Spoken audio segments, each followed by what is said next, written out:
Native push notifications are now available for your Lovable mobile application. And in this video, I want to show you how you can set them up for iOS and Android. It's super cool. We're going to use OneSignal for that, so let's take a look at this. So first of all, we want to go to the Despia documentation. Despia allows us to turn our Lovable web application into a native mobile application and access native functionalities such as push notifications here, right? So if we go to lovable.despia.com, we will get the Lovable prompt to implement this. So I'm just going to copy this prompt here. It's very simple. Let's copy that here. And now I'm going to go inside of Lovable and I'm just going to paste this prompt in here. And let's send this to Lovable. And now it will implement that. So while it's implementing this, let's set up OneSignal because there's some native stuff that we need to do. So if we go to Despia here, what it actually does, it just takes our web application URL and then it packages that into a native app that has access to all native functionalities. Push notifications, native contact access, health kit, NFC, in-app purchases with revenue cat, everything. App clips, smart widgets, like way more than anybody ever out there does. So you can see we got the app start URL. I just set this up here. So it's already set up. I got my icon, my Android icon and all that. And now here under OneSignal integration, we want to set up OneSignal push notifications. Now, the nice thing about OneSignal is they're 100% free. Like you can send as much push notifications as you want. It costs $0. So that's something that's very nice about them. So let's set this up here. First of all, we need to go into OneSignal and we need to add a new app/website. And now I'm going to give this my application name, task flow. And I'm going to add my organization name, Despia. And then website, we can skip this. Let's start with iOS. Configure your platform. And now we need to get our Apple key. So we're going to go to the Apple developer. We're going to go on certificates, IDs, and profiles. We're going to go on keys here. And now we're going to create a new key for push notifications for our application. So this can take a little bit because Apple always likes to load for quite a while. There you go. In the meantime, we can double check what Lovable is doing. So Lovable now implemented it, and it's now asking for our OneSignal REST API key. So we need to go back and set this up, and then we can get the keys and all the information. So Apple is still loading, so let's reload this again. There you go, now it works. So inside of here, let's create a new key by clicking on the plus. And I'm going to call this OneSignal task flow. There you go. And I'm going to select Apple Push Notifications Service, APNs.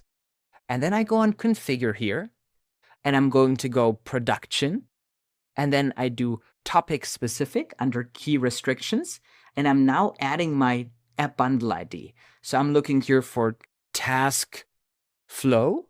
And I'm taking my core bundle ID for the application. If you're unsure which one this is, you simply go to Despia, you go on Publish App, and you will look for this bundle ID right inside of here in the Publish panel. There you go.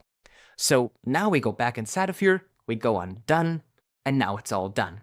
So now we can save this, we can continue and register, and now we can download this key. So now we'll be able to use this key. So let's go back to OneSignal. Let's upload this key here. There you go. Let's take this key and let's drag it inside of here. And no, I don't want to open Xcode. There you go. And now I need the key ID. So let's go back to the Apple developer. Let's copy the key ID here. This one here.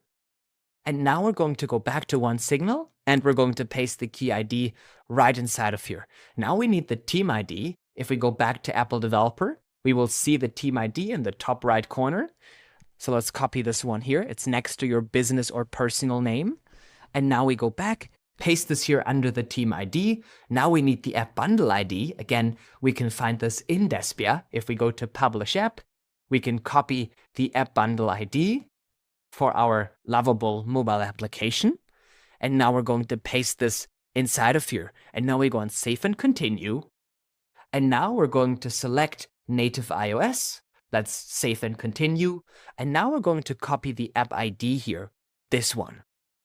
So now let's go back to Despia. And now under iOS application ID, we're going to paste this right inside of here.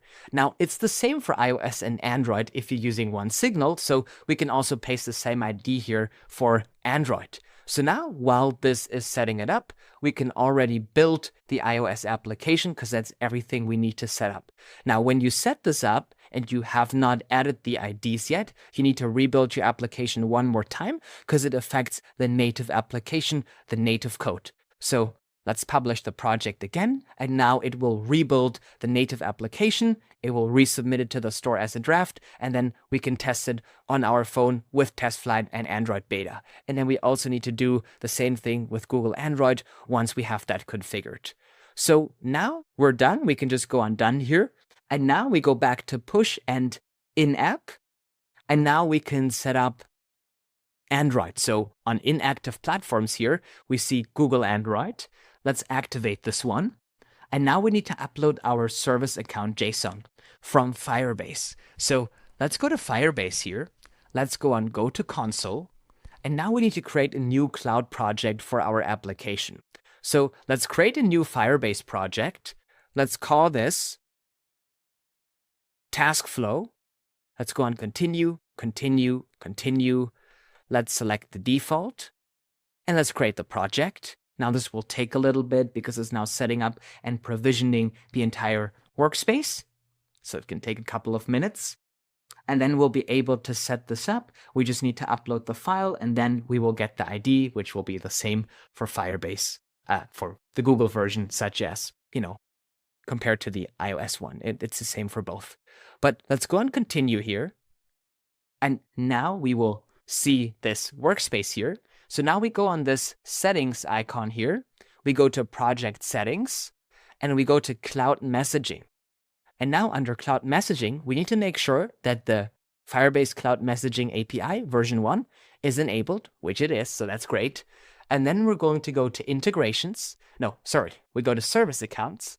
We collapse this AI because we don't need the AI help. And now we need to create a service account. So for some reason, there is an error, so let's reload the page to make sure that everything is working fine. And we do not need that. Actually, users' permissions, integrations, cloud messaging, general. Ooh, their UI changed a little bit. We should be going to service accounts. Let's see. And now this works. Okay, now there is no error anymore. So we can generate a new private key. Let's generate that key. And now we have the key right inside of here. And let's go back inside of here. Let's upload the key file here on OneSignal. There you go.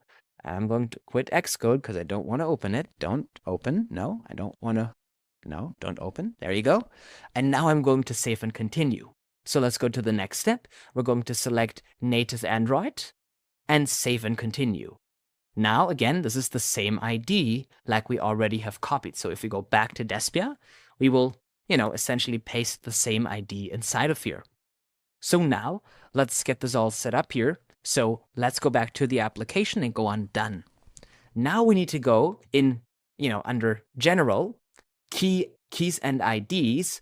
And now for our backend, because we will send the push notifications from our backend, meaning when something happens on our backend, a new record is added, something changes, a webhook is called, we can then use this to send a push notification to the user. So for this, we need our OneSignal app ID and a OneSignal API key. So let's take a look at Lovable again. So Lovable now wants the REST API key. So we go back to OneSignal and we're going to add a new key here under API keys. So let's add a new key. Let's call this Lovable. And I'm going to create this one now. And now I'm going to copy this key. And now I'm going to paste this here in Lovable. And let's submit that. And now Lovable is setting up the rest of the backend and we'll wait till it has that all done and set up for us, which can take a couple of minutes. So I'll make a little cut for you. So now Lovable wants our OneSignal app ID. So let's go to OneSignal. Let's close this pop-up. And as you can see, we have the OneSignal app ID right inside of here. So let's copy this. Let's go to Lovable and let's paste this inside of here. Let's go and submit. And now it sets up the rest of the backend. So we'll see what it's doing now. It's probably taken a couple of minutes now to set up the rest, make sure that the APIs work, that all the automations are set up, and then we can, test it out and see what's happening with this. So I'll make another cut and I'll be back when Lovable finished its job. Lovable is still thinking and working on this, but in the meantime, we can already go to Despia and we will see that now the iOS build was successful. So let's go on Publish App again. Let's go on Google Android and let's also do an update for the Android application so we can test it on iOS and 1 second, Android. There you go. So we'll wait till this finishes. It's now starting an M2 build machine. Sets this up on Android Studio. There you go. Now it's building. This can take again a couple of minutes. And then let's double check. Okay, there you go. Now this seems successfully implemented on Lovable. So we can now go on Publish, Update, and let's see what's going on here. And I also want to take a look at the code to make sure that everything is successful and was implemented correctly. So let's open the code here.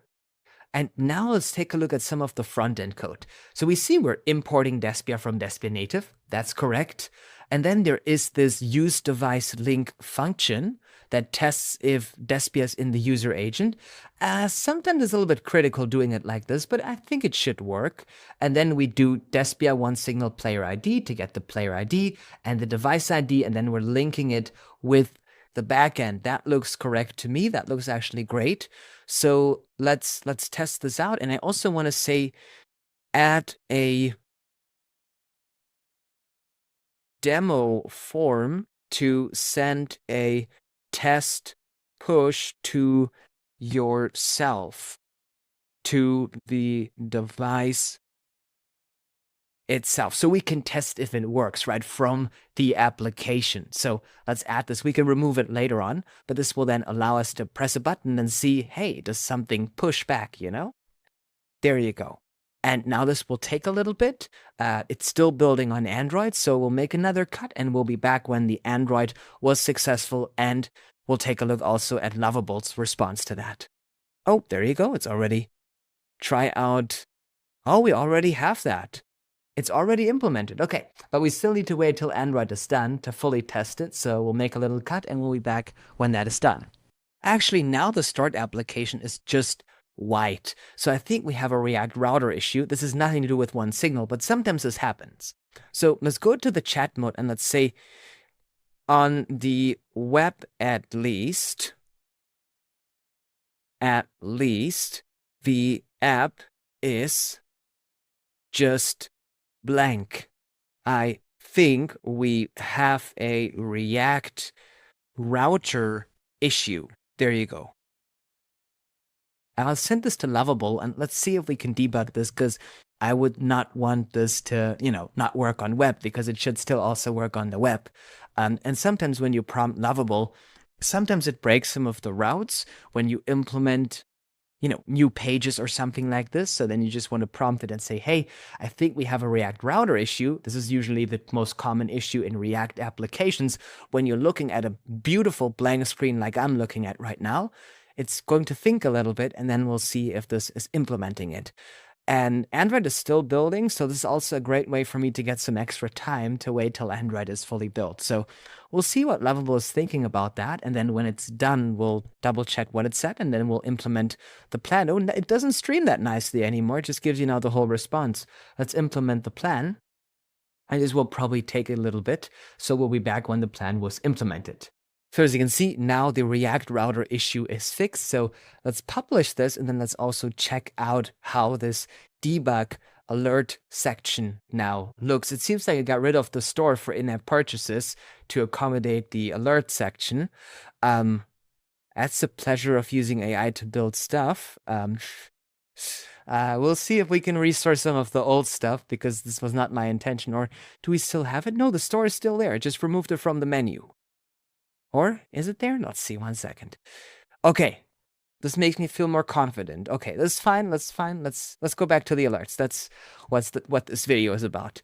And we can do a test notification.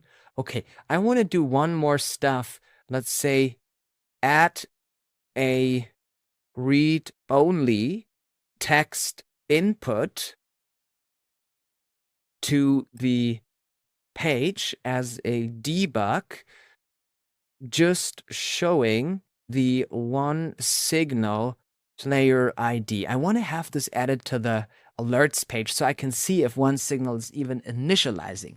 Because when OneSignal is not initializing, it's very likely that the OneSignal player ID will be null or undefined. So I want to have this as a debug, essentially, to see, hey, does it even run in the application, to make sure that I'm not going crazy when it doesn't work the way I want it to work, because you always got to accommodate a little bit for those kinds of scenarios.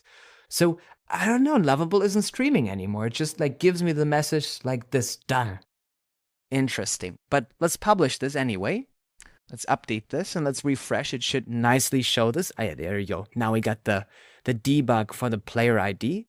Actually, is this correct? It imports it. Despia. Yeah, this is good. This looks good. Okay. Code looks correct. Perfect. So let's double check. Android was also successfully published. So now is the time to get this all nicely set up. So let's start with iOS as always, because I'm an Apple fan. So let me just set this up, share my screen, and we'll take a look at this together now. So as you can see, the application is now updated inside of TestFlight, which is a native mobile application that we now built in Lovable thanks to Despia. Let's update this. There you go. Now we're updating the application. It installs the latest one. Let's download this. There you go. Now it's downloading everything. We can open this and now we can test the application. So now it starts the application. There you go. We can go to alerts. It didn't implement safe area on that. We need to prompt that. That's fine. Let's ignore it for now. And now for some reason, the OneSignal player ID is unavailable. So we need to double check in what's happening in here. So if I take a look at this, we're importing Despia. And if we take a look at this again, we will see that we're getting Despia.OneSignal player ID, which is the correct way of doing things. But it doesn't seem like there is a device registered here. So let's see what's happening. And it could be that there is an issue in getting the ID. So we'll double check on that. So if we now go inside of OneSignal and we go here to our settings in our application, we can go to push and in-app. And we can go to Apple and we can go on settings. And now I just opened it. So let's just go on save and continue again. Continue on native iOS, and let's check for subscribers. As you can see, my iPhone was just subscribed. So this should be all working fine. So we just need to make sure that this is all correctly now imported.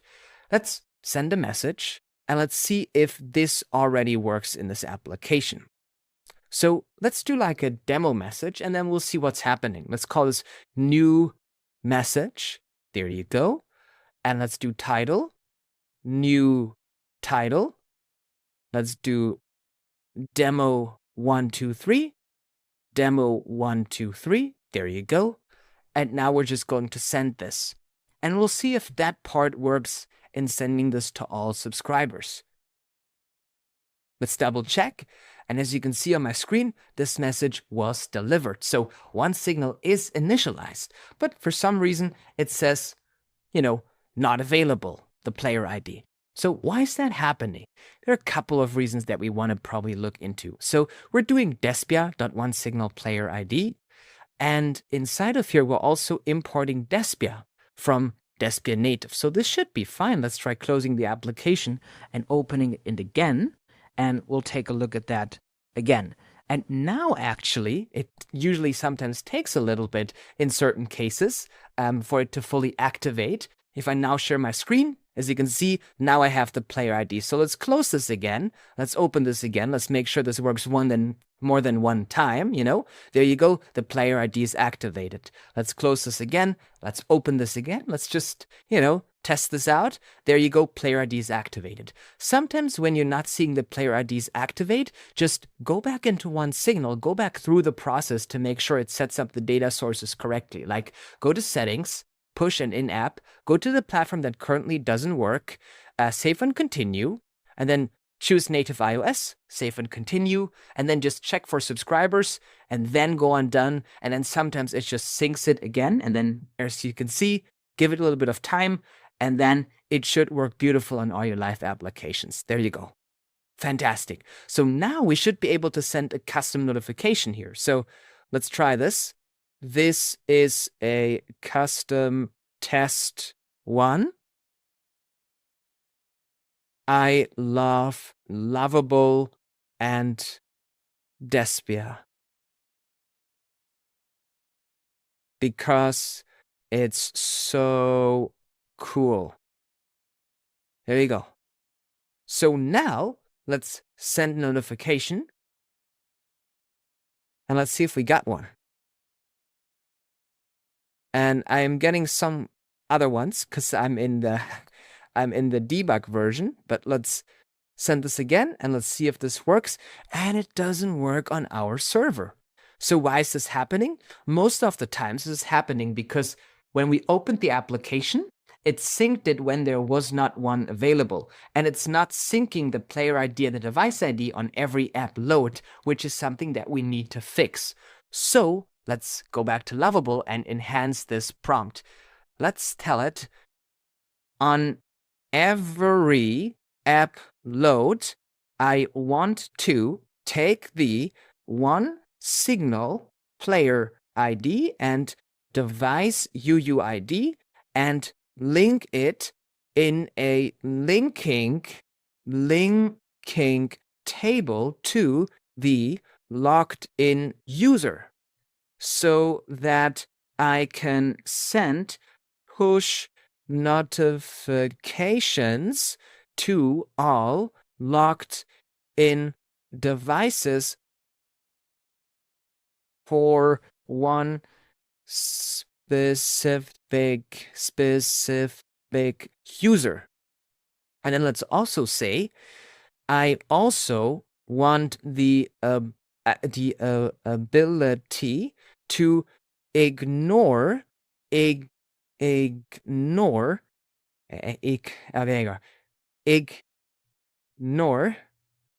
empty push empty player IDs and not link them if they are not valid. There you go. Do this on every app load when the user is logged in. There you go. So you make sure that you're always in sync, because sometimes when they just start the application for the first time and then log in, it may not be available because they didn't consent to it. So having this always resync on app load is a great way to make sure that it's always in sync and that you're always reaching the people that you need to reach with the push notifications. And then while we're on it, I don't like the safe area. Like, it's ugly. So we just got to get the prompt in there to just fix that real quick, because this is driving me insane. I can't finish this video unless the safe area is taken care of. So we go to our beautiful documentation, full screen safe area. And let's copy this prompt here. There you go. And I'm already going to Lovable and saying implement safe area like you have on the other pages on the alerts page. And then I'm just going to add the Despia docs here to make sure that this is added correctly. There you go. And now I'm also going to send this to Lovable. There you go. And then this example here, device linking now works on every app load. It requires device UUID, but allows empty player IDs, storing all devices per user. It shouldn't allow empty player IDs. Okay, maybe it doesn't fully get us. Let's go in here. Let's say it should only link the OneSignal player ID if it's a valid player ID. Oh, and I can't type. player ID. If not, only sync with device ID and maybe add some retry logic with delays. But add a hard retry limit of 3 times and do not execute API calls if the player ID is invalid. Okay. So this is something that's very important because we don't want to use server resources for stuff that is meaningless and doesn't work and will not be successful, right? Like, why should we produce an error on the backend? We don't want to have too much traffic on the backend. Of course, we want lots of traffic so we get lots of users, but we don't want unnecessary traffic on our backend because that's what costs money, you know?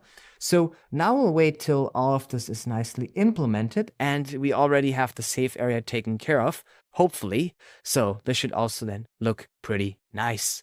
So now this is thinking a little bit on implementing this change. So we are very efficient when it comes to the player ID. If we take a look at our backend here, how it set up the database, you will see that we have user devices and you have a user device with a device ID. And this links to the user ID. We have the device UUID and the OneSignal player ID. And as you can see, my player ID is already in the database. It's 055, right? And when I share my device, you see 055. So they are already linked. So we have this ID in the database.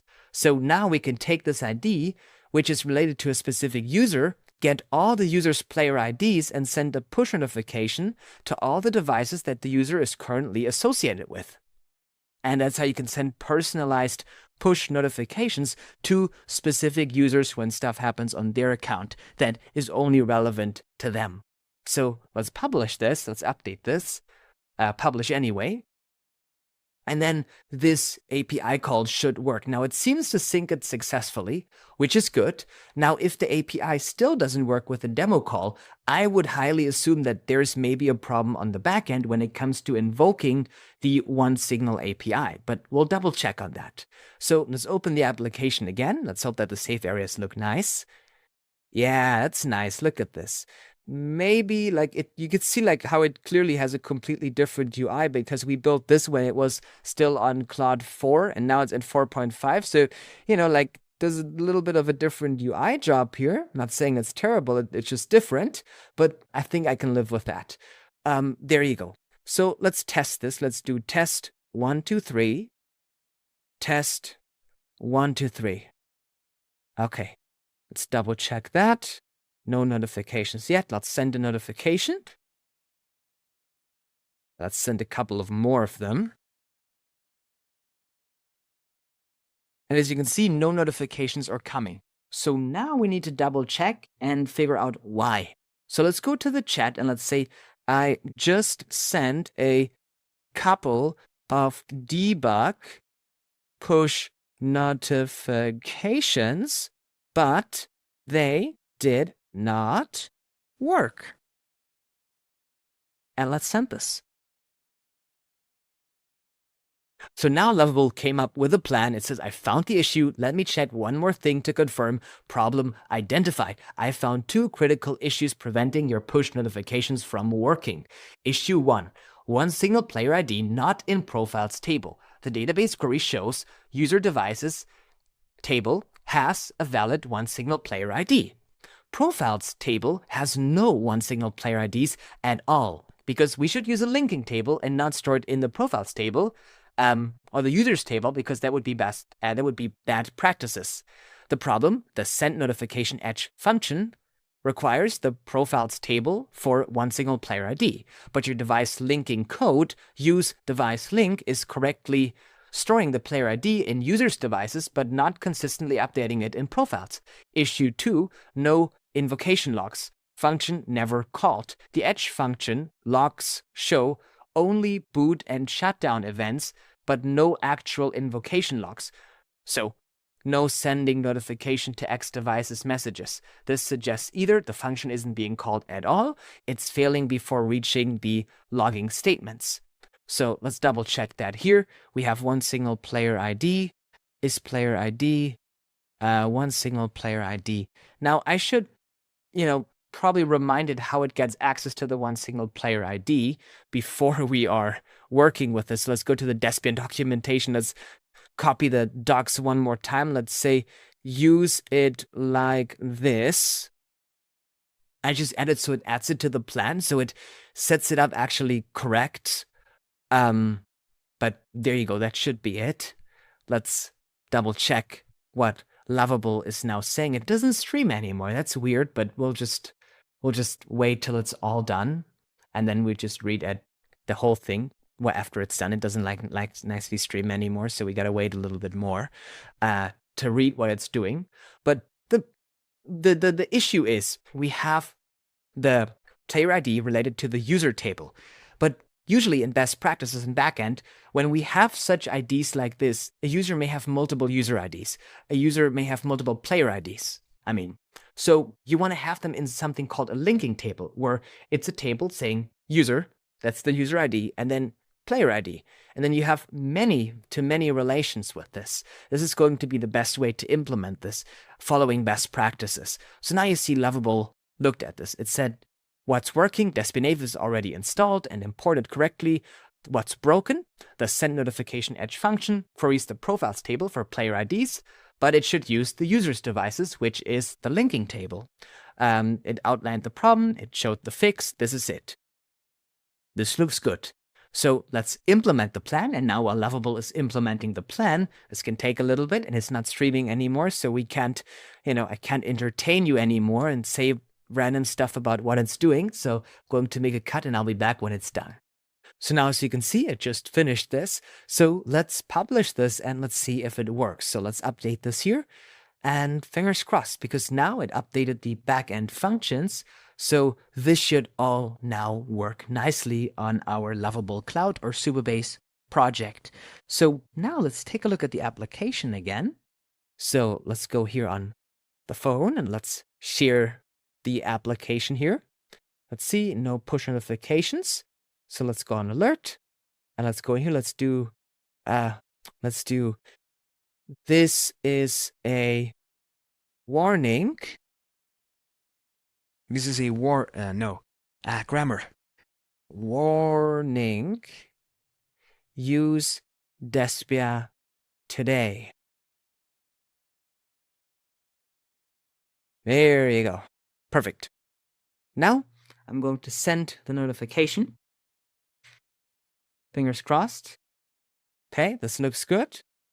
And now the push notification worked. This is a warning. Use Debian today. There you go. Now, if you click on there, it opens the app. You can also add a deep link to it, so it opens a specific page. Let me give you an example for that. So we can add a custom data field to it to tell it to go to a specific page with deep linking. So let me show you that. Let's say in the OneSignal API, add support for a custom data field called URL. Do not use the OneSignal URL field, but add URL in the custom data object that OneSignal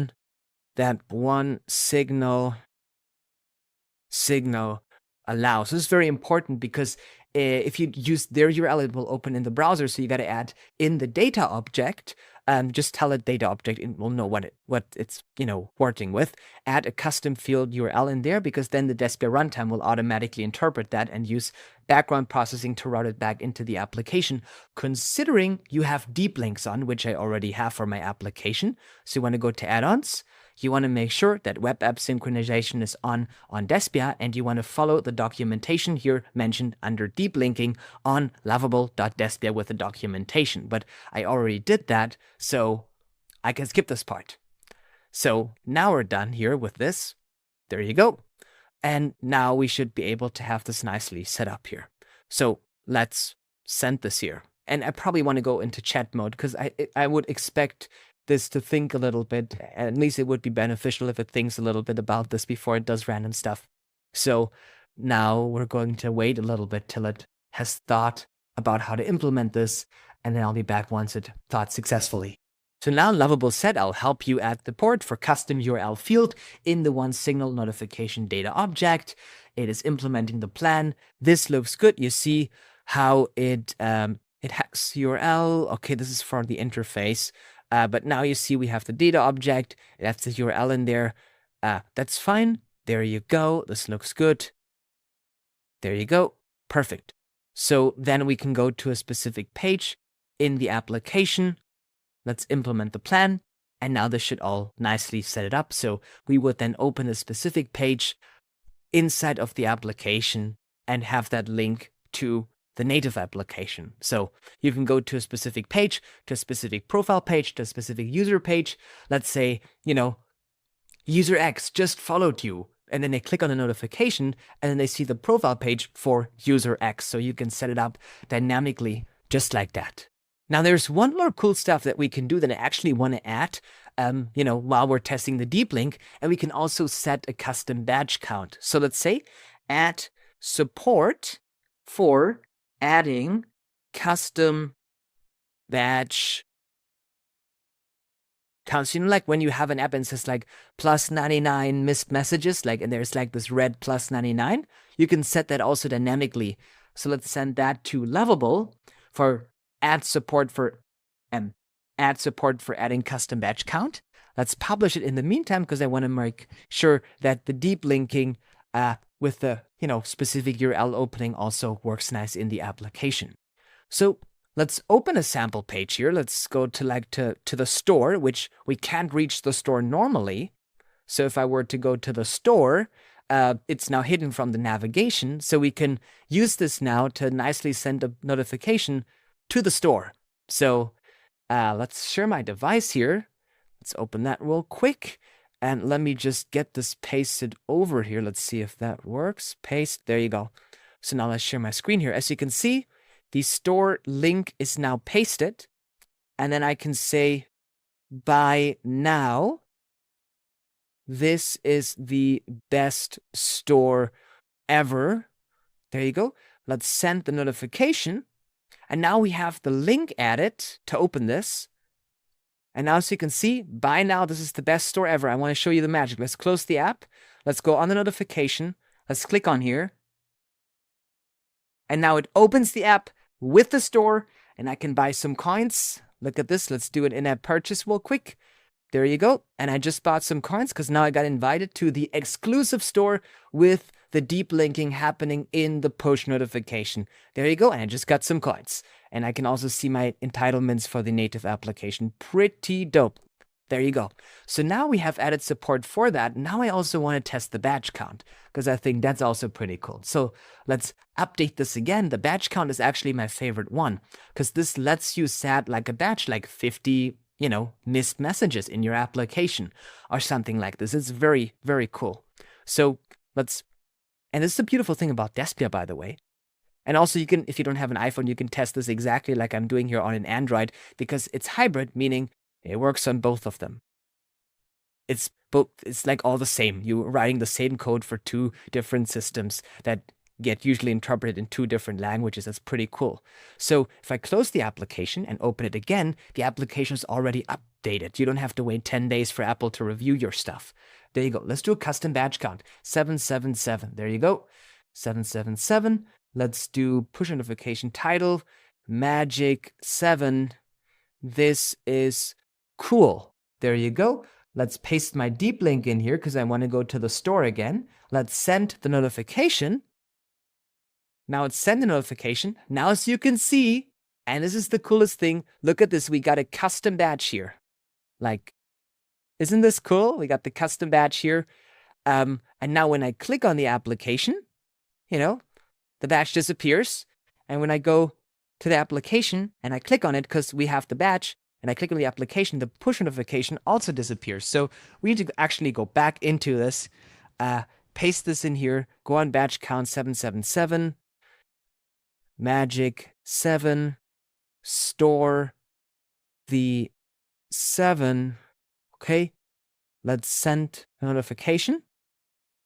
And the only reason it jumps, like you see how it jumps a little bit, that is because of an iOS 26 change, and you got to make your UI a little bit more responsive. When you do fix stuff, you have to say that it's fixed to the bottom, or you have to make 100 view height on the main container and then make sure it contains so it properly renders the HTML and CSS. But I'll make a video about that. It's very simple to adjust and fix. So now we can see Magic 7. So we got the custom badge here. How cool is this? How do I get the mouse to be big again? There you go. We got the badge. And now let's click on the push notification. It opens the store. I can buy stuff. I'm doing a direct link. This could be a profile page. This could be a news article page. This could be a specific payment link, whatever you want to do. Look at this here. It updates it real time. The badges are gone. And this is how cool it is to do push notifications. So now we tested this on iOS. So now it's only fair to also test this on Android. So let's get the Android here and let's take a look at that as well. So let's go to the Google Play console now. We're going to go to test and release because we just did a new build in Despia. Remember this one right here? So we're going to go to the Google Play console. We're going to go on testing, internal testing, and then Despia on Google always does it as a draft. You need to manually promote that. So we go on edit release, and then down here, we're just going to go on next. And then we're just going to click again on save and publish, save and publish. That's it. Now you can test the latest version. So you should go on testers here, copy the link, and then you can just open this on your Android device, which I have. And then if you were to download this, you would see that now you can update it. Now, it will take a little bit for it to change. So let me give it some, a couple of minutes for it to update and appear as something that needs to be updated on the store. So after a little bit of waiting, it is now finally updated. So let's check this out here. Let's open the application. There you go. And now we're logged in and take a look at that here. And now I'm getting the player ID. Look at that. How beautiful is that? So now let's do an example push notification. This is a push test. Android is cool. There you go. And now I'm going to set the badge to 777. There you go. And now let's get the link inside of here. So let's just open our page here. And it was like, it was /store, right? Let's copy that link. Beautiful. Let's get that inside of here again. So we're just testing all the functionalities, right? Beautiful. Fantastic. Let's go on send notification. And as you can see, this is a push test. Android is cool. Yeah, the notification works. Now, if we take a look at the badge, we didn't set the badge, but that is not supported by all Android devices, so keep that in mind.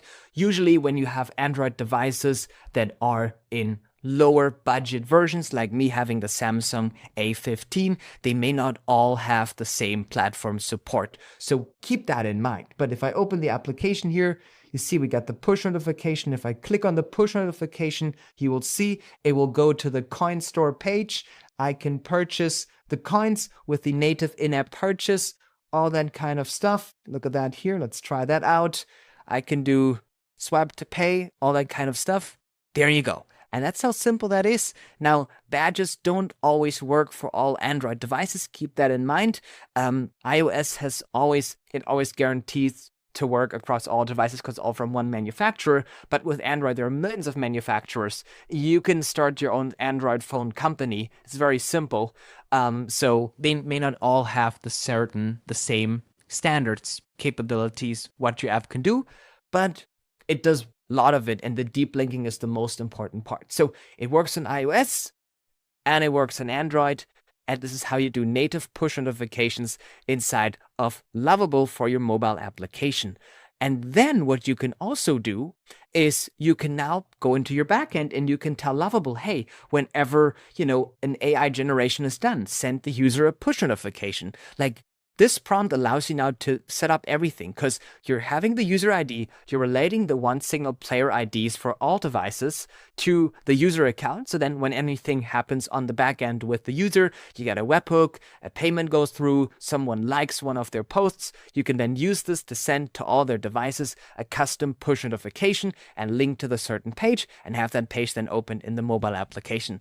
And that's how simple this works. Thank you so much for watching, and I can't wait to see all the exciting stuff that you'll be building with Lovable and Deskia and all the native push notification functionalities that you're going to add to your mobile application. Thank you so much for watching, and see you in the next video. Take care. Bye.